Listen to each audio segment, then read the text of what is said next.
Nous sommes toujours au Boss Talk et cette fois-ci, nous sommes en présence de la rédac en chef du magazine Flair, que vous connaissez ou que vous ne connaissez pas encore. Si vous ne connaissez pas, il faut absolument connaître. Donc c'est un magazine féminin qui s'adresse plus ou moins à la tranche d'âge, à ce que j'ai cru comprendre, 35 ans. Et donc nous sommes avec Valérie Chiozza, rédac en chef. Merci d'être avec nous. Avec plaisir. Qu'as-tu pensé de ce soir de l'event Boss? Moi j'ai beaucoup aimé parce que je trouve ça très inspirant et très nourrissant. Moi c'est quelque chose qui me tient vraiment à cœur. C'est de soutenir l'entrepreneuriat, de soutenir les jeunes créateurs, quel que soit le domaine, parce que je trouve qu'il y a un potentiel énorme, il y a un vivier énorme en Belgique et que je trouve qu'on est vraiment à un tournant maintenant où c'est maintenant qu'il faut oser, qu'il faut se lancer, qu'il faut innover et donc je trouve ça vital de leur donner de la visibilité, de les aider et donc des événements comme ça contribuent à leur donner des conseils, des astuces, à mettre en lumière certains d'entre eux. Donc je trouve ça essentiel et je trouve ça formidable. Extraordinaire.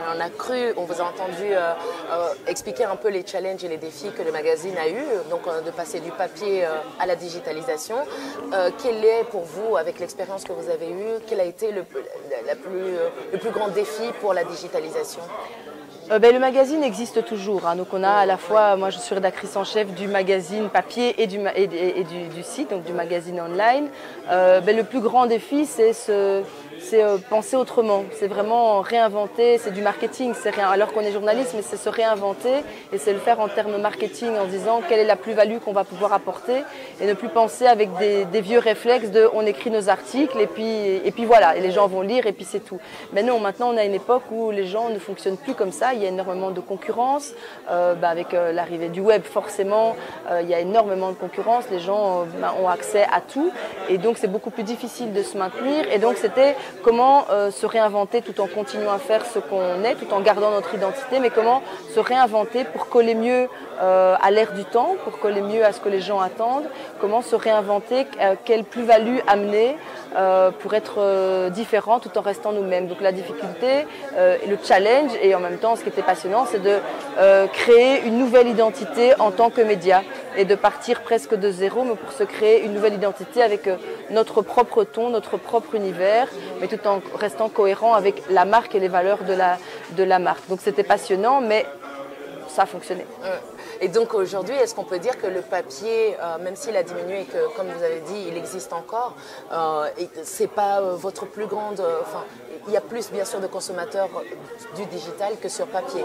Bien sûr, on a une audience énorme en digital, ce qui est tout à fait cohérent parce que nous, on vise les 18-35 ans, donc effectivement, c'est la cible qui est la plus présente et la plus réactive sur le web.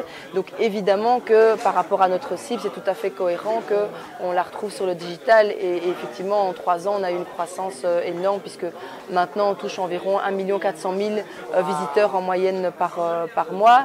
Mais ça n'a pas de commune mesure avec les résultats du papier qui existent bien sûr toujours, mais qui effectivement d'année en année fatalement décline, là où notre croissance digitale explose complètement. Et donc il y a une différente stratégie sur le digital que sur le papier? Il y a fatalement des stratégies un peu différentes. Après, on est un même média, donc c'est juste que c'est les moyens d'expression qui sont différents, mais on est un même média avec les mêmes valeurs.